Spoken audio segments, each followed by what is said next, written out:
Chapter 5 of the Book of 2 Kings recounts a powerfully vivid story. The main character is a general named Naaman. Naaman was the commander of the Aramean army, held in high esteem and honor by his king. He led countless soldiers and was the most vital military figure in the nation. One could truly say he stood at the pinnacle of his life.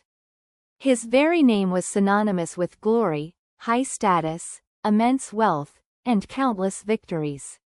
Yet, this very general, who seemingly had it all, was brought low by a devastating reality. He was afflicted with leprosy. The rift behind the glory. Leprosy was an utterly dreadful disease in those days. It wasn't merely a physical decay, it was, even more profoundly, social isolation. Those afflicted with leprosy were considered unclean, forced to live in isolation from the general populace. Even Naaman, a mighty general, found that his rank and achievements could not mask this shame. It was a stark contrast, a general of immense power and prestige, yet one who harbored an unresolvable pain deep within his heart. Others saw him clad in armor, galloping valiantly, but he himself knew his body was slowly being consumed, bit by bit. Glory and pain coexisted, dignity and shame resided together. This, then, was the stark reality of human limitation. A turning point from a humble voice. The turning point in the story came from an unexpected person. Naaman had a young servant girl in his household, who had been captured from Israel. She was of low status and seemed insignificant in the eyes of others. But it was her single remark that became the turning point in Naaman's destiny. She said to her mistress, "Oh, if only my master would go to the prophet in Samaria, he would surely cure him of his leprosy." This statement was both simple and bold. She had no wealth, no status, yet she possessed faith. She believed that the God of Israel could heal, even if the person was a foreign general. Upon hearing this, hope ignited in Naaman's heart. For someone suffering from an incurable disease, even the slightest possibility was worth pursuing. Therefore, he immediately decided to set out. 3. The human way. Bringing gold, silver, and status. Naaman's departure perfectly illustrated the human way of doing things. What did he bring? The Bible records 10 talents of silver, 6,000 shekels of gold, and 10 sets of fine garments. This wealth, in that era, was an immense fortune, enough to impress anyone. Why did Naaman bring so much?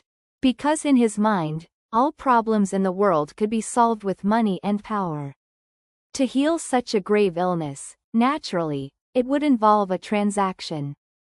He imagined the healing as a quid pro quo. I offer a hefty sum, and you exert divine power. This is the human way, relying on resources, relying on status, relying on what is tangible. He believed that by bringing gold and silver, he could impress the prophet and secure a cure. This entire scene, in fact, carries a strong sense of irony. A general, with a magnificent entourage and vast riches, proudly striding towards Israel, as if on a diplomatic mission, yet his true purpose was to seek a cure.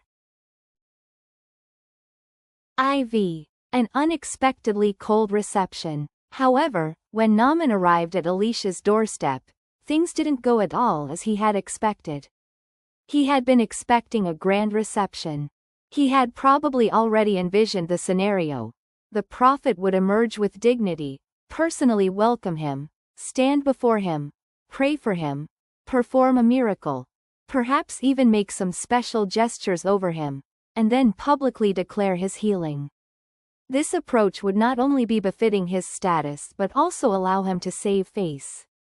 But what happened instead? Elisha did not come out. He merely sent a messenger to tell him, "Go, wash yourself 7 times in the Jordan River, and your flesh will be restored, and you will be clean." Naaman's reaction was anger. He felt humiliated, turned and walked away, complaining. I thought he would surely come out to meet me, stand and call on the name of the Lord his God, wave his hand over the affected area, and heal this leprosy. Aren't the rivers of Damascus better than all the waters of Israel? Could I not wash in them and be clean? This was the resistance of pride and logic.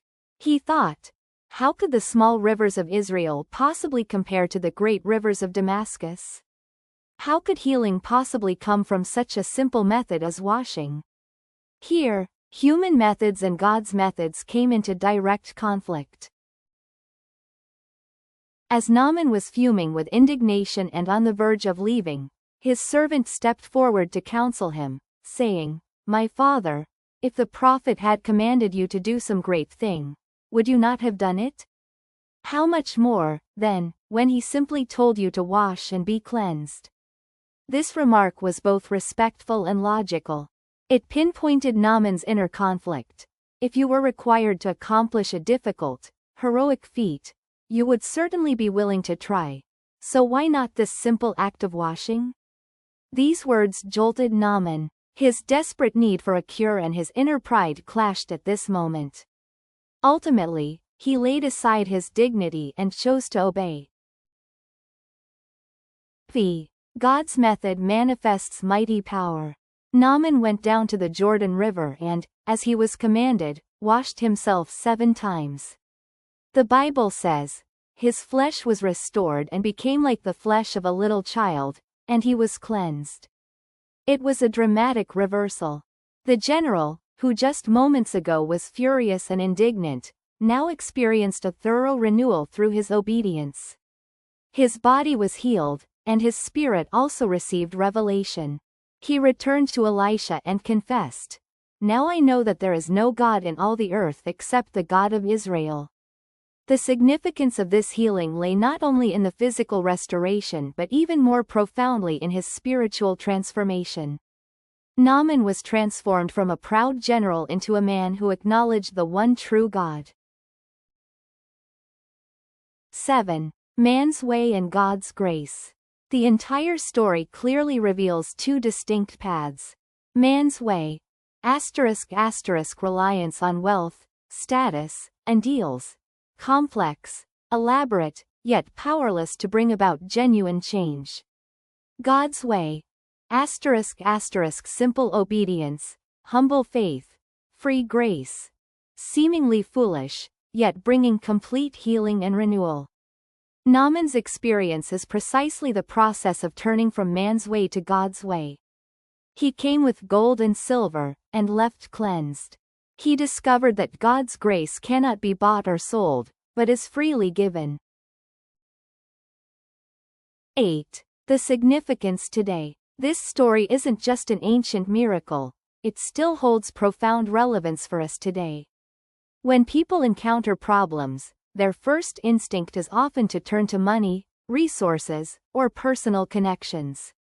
Even on a spiritual level, some believe that by doing more or sacrificing more, they can earn God's blessings. But God's principles are different. His salvation cannot be bought with silver or gold, but comes from His grace. The Bible says, "For by grace you have been saved through faith, and this is not from yourselves.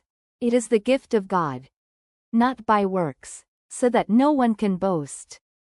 Ephesians chapter 2 verses 8-9. Naaman's story is a perfect illustration of this very truth. Conclusion. Naaman, a renowned general, was driven to despair by leprosy. He arrived with gifts of silver and gold, hoping to purchase a cure through human means. Yet God, through a simple command, led him to humble obedience. As a result, his body was cleansed, his spirit was renewed, and his faith was transformed. This was a process from pride to humility, from transaction to grace. It also serves as a reminder: silver and gold cannot buy healing. Only humble obedience can bring God's grace.